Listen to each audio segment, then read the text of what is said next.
Dans la sinistre jungle, le professeur Panicton, célèbre voyageur, paléontologue et intrépide chasseur de trésors, se déplaçait avec confiance, son esprit toujours prêt à explorer les secrets de l'inconnu.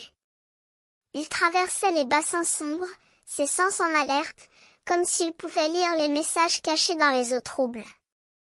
Soudain, il s'arrêta net, ses yeux brillants de curiosité. Oh! Le bassin! Quel bassin! Il se pencha sur le bord, tendant l'oreille comme s'il pouvait entendre les échos de l'histoire qui se cachait sous la surface. Mathéo et Judy, deux jeunes amis, apparurent à ses côtés, leur trottinette à la main. « Salut, vous deux !»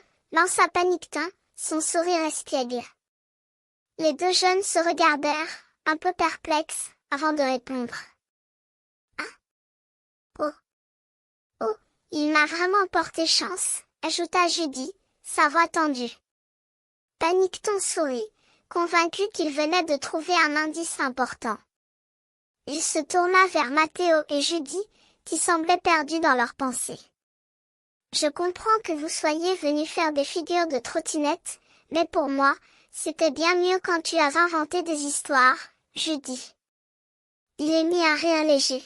« Oui, sauf que c'est beaucoup plus amusant dans le half-pipe. » Mathéo écarta la main, comme s'il montrait qu'il n'avait pas l'air d'avoir envie de discuter.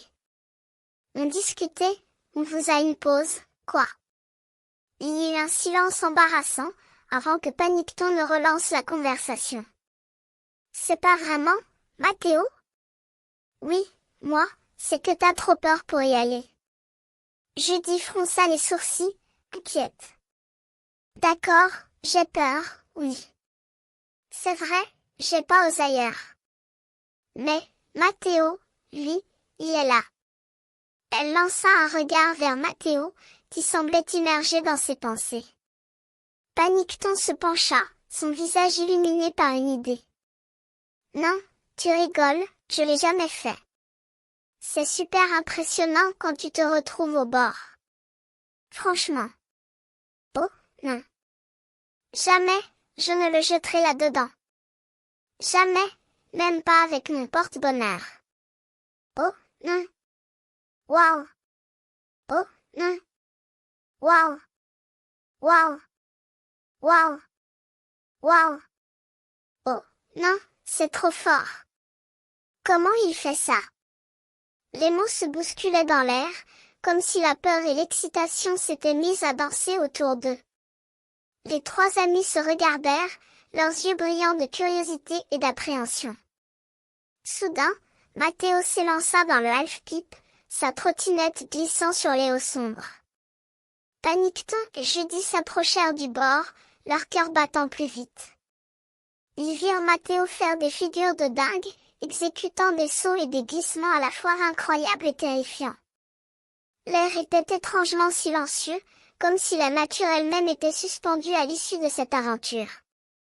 Quand Mathéo s'arrêta enfin, Panicton se laissa glisser sur le bord, sa respiration haletante. « C'était incroyable, parce que t'as fait des figures de dingue. » « Oh oui, c'était dingue. J'ai dû trouver ça génial. » « Ah, non. » Les mots se perdirent dans l'air, comme si la peur et l'excitation s'étaient mises à danser autour d'eux, une fois de plus. Les trois amis se regardèrent, leurs yeux brillants de curiosité et d'appréhension, comme s'ils avaient découvert un secret qui les lierait à jamais.